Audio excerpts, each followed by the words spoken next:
I read a chapter of the Bible every morning, and this morning's chapter just happened to be James chapter 2, which was, don't seek to be teachers because they'll be judged most harshly. I would hope that is not an invitation. So my name is Chris Christensen, for those of you who don't know me. I'm not teaching a Bible study at Bethel right now, but I still do teach 2 Bible studies a week. One is online on the internet that you would be welcome to join. The other one, I would prefer, especially those of you who might be junior high or high school boys, not join, because I teach a Bible study in juvenile hall in a lockdown unit for violent youth offenders. So I know more murderers and gangbangers than I used to know. But we'll talk about that a little later. So as I looked at the lessons this morning, I was struck by the similarity between the Old Testament lesson of the widow and Elijah, the widow of Zeraphath, and the New Testament lesson with Jesus talking about the Pharisees devouring the houses of widows and this widow who's in the treasury. Widows are a quite common theme in the Bible. If we go back to the law, we find in Deuteronomy verses that say things like, don't deny justice to the fatherless, the foreigner, or take the cloak of a widow as a pledge.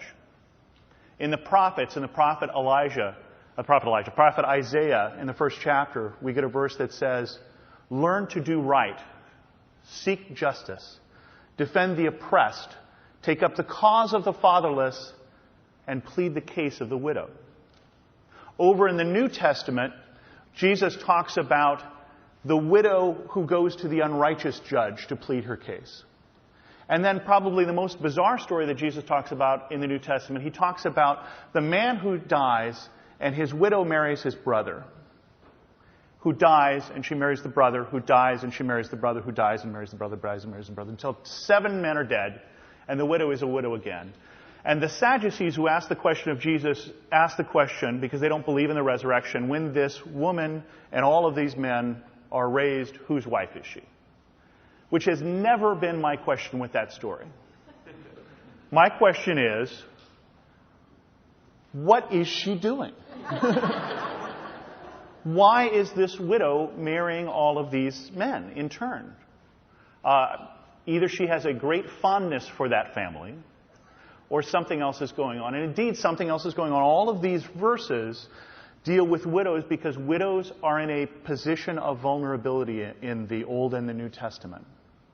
In a society where a woman can't really go up and speak to a man who is a stranger, who isn't someone other than her husband, there aren't a lot of career opportunities. And so a woman who is left widowed is vulnerable. She is alone and she is abandoned. In fact, in the New Testament, when we use the word widow, the word that we use is a Greek word that literally means abandoned. It doesn't mean her husband has necessarily even died, but she is alone. So, given that context, we go back over here to Elijah, and Elijah is sent to a widow in Zarephath. Now, we're missing a little context there in the Old Testament lesson. The reason why Elijah is being sent to this widow is so that he won't starve. Because Elijah has brought word to the people of Israel that they have displeased God. And they have displeased God because they have done something against the first commandment. They have served other gods. In fact, all we will learn later on in the book of 1 Kings, all but 7,000 have bowed their knee to the Canaanite god Baal. And the Canaanite god Baal is particularly offensive to God because part of the worship of Baal is child sacrifice. And if you want to offend God, I would suggest you worship other gods and harm children. And that will piss him off quicker than anything. Now, how many people know in the Old Testament there's a verse that says, the rain falls on the just and the unjust? How many people have heard that? How many people think that means that in your life, whether you're good or bad, bad things will happen? Okay, that is not what that verse means. That verse means that in your life, good things will happen to the good and the bad. Rain is a good thing. You can tell how many of you are city kids. Rain is a good thing. What has happened in Israel is God has said, I am displeased with what you're doing, so it's going to stop raining for 7 years.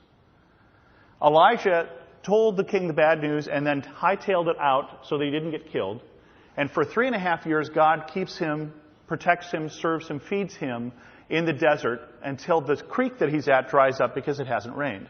And at that point, we come to this story where he is sent to the widow of Zeraphath. Zeraphath, Sidon, not a woman who is an Israelite. She is, in fact, a Phoenician. She is not a believer in God. She tells the prophet, as surely as your God lives. I don't know if you noticed that. But God sees this widow and sends Elijah to her. Now, she is the poorest woman in town. How do I know that? Because anyone poorer than her is dead. She is about to go cook the last meal that she and her son will eat, and then they will die. They will starve because there is drought and there's famine in the land.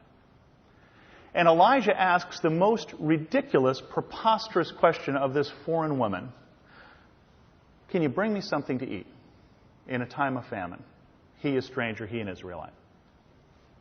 And she says, got one meal left, then we die. He says, okay, go ahead, do what you're going to do, make that meal, but first bring me something. But know that God will replenish your stores. That little that you have won't run out. And it doesn't for 3.5 years as Elijah stays with this woman. Every day they open up the larder, they open up the cupboards, and they don't find the cupboards full. They don't find 3 weeks worth, 12 months worth, 3.5 years worth of food, but they do find enough for today. Like the man in the wilderness, they find enough for today.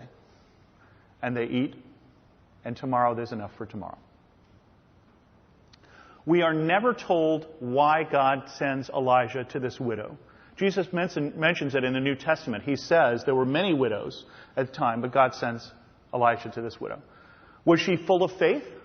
Well, she does do what Elijah says, possibly just out of desperation. I don't think she's necessarily the most faithful woman. She's not an Israelite. She's not a worshiper of God. In fact, after 3.5 years, her son dies. The short version of the story is Elijah prays and he is brought back to life. And the woman says, now I believe that you are a man of God. Okay, now get that straight. For 3.5 years, she has walked into the kitchen and the food that she's had that is just enough for today has not run out. She has seen over 1,000 miracles. One every day that has sustained her. But now she believes. But God saw her. We don't know why. But this woman who was abandoned, this woman who was alone, this woman who was powerless, was no longer alone, was no longer abandoned. Over here in the New Testament, you guys are sitting in the New Testament this morning, we have Jesus first talking about the Pharisees. They like to be seen. And then talking about a widow. I don't think those are two separate thoughts. I think they're part of a whole story. He is in the temple and he is seeing a woman who is a woman of God. She is a faithful woman who is supporting the temple with her last 2 coins. Now, we have to understand the way they do the offering is a little different than we do it. They don't pass the plate. There are large trumpets, is what they're called. They're metal containers that you throw in your offering. Now, remember, this is in a time before direct deposit or payroll deductions and before paper money. The more valuable the money, when it gets thrown in the trumpets, what happens? Louder noise. There you go. Very good. It makes a louder noise. How much does the widow's 2 mites make? Not much at all. Did you notice that Jesus calls over the disciples and says, look, see this widow? Because they had not noticed. This widow, unlike the Pharisees and their show, who probably have figured out how you can throw in the coins and make the most noise, this widow is invisible. She doesn't even seen anymore. Because unlike that widow who's marrying the brother after brother after brother, she is on her own, she's alone, she's forgotten. She's powerless. And people have stopped even seeing her. She's a woman who is associated with bad things. Something bad happened to her, probably because of her faith. But Jesus sees her. And Jesus calls her to the attention of the disciples and says, look at this woman. He's just talked about all of the show of the Pharisees, and in contrast he says, no, look at this woman. Because he sees her. This could have gone, and apologies to the stewardship team, because this really could have gone off in a stewardship direction at this point, but I'm taking it a little different direction, because as I look at these two stories, we do get these two stories of the two women who are abandoned and alone, who do give the last bit of what they have, but we also have a God here who is seeing those who are unseen, who is remembering those who are abandoned, who is with those who are powerless. And that comes home to me because of the ministry that I do in juvenile hall.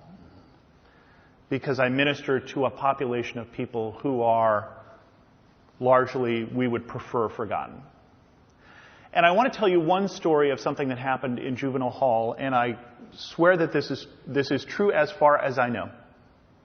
I had a young man who came to my Bible study in this lockdown unit for violent youth offenders. And again, you usually come to my Bible study because you have committed a crime. Very few people even pretend that they haven't committed a crime. We don't usually talk about that. That is not why I'm there. But this kid was different because he did not seem to want to be there. Now, you have to understand that because I'm in a lockdown unit, kids don't leave. So I'm in the classroom where they do their schooling. And I can look out through a large glass window and see that there are people writing letters, there are people watching TV, there are people who are playing video games, there's a handball court over there. This kid has chosen to come to Bible study. He had other options. But he doesn't look like he wants to be there. And for 1 month, I believe, he said nothing. Asked no questions, looked very uncomfortable, but kept coming, and I did not know why. And then after about a month, he started asking questions. He started participating in the discussion, and over the course of months, I had him for most of a year. I could see faith blossom and grow in this young man. And after I got to know him, maybe 6 months after he was there, when I was already looking forward to seeing him every Tuesday night when I would go, he told me his story. He said the reason he came to Bible study is he was in his unit. He was in his cell by himself. His cellmate was gone. And the way he described it is the cell filled with light. Someone touched him on his chest and said, "You go to Bible study." The reason why he looked like he didn't want to be there is he didn't want to be there. The reason why he looked like he didn't know why he was there is he didn't know why he was there. But he was told to come, and he did. It is my belief that God is still a God who remembers the forgotten, who befriends the powerless, who is with those who are abandoned, and who sees those who are invisible. And it is also my firm belief that where God is, His church is called to be. Amen. A powerful prayer life does not require hiking a mountain to be able to hear from God. God can meet us right in the middle of our busy lives to help, guide, and speak to us through prayer. I'm Christina Patterson, host of the Teach Us to Pray podcast, providing practical teaching and encouragement on how you can make prayer a natural and consistent part of your everyday life. I promise it won't require hiking a mountain, but you just might develop the faith to move one. Listen and subscribe at lifeaudio.com.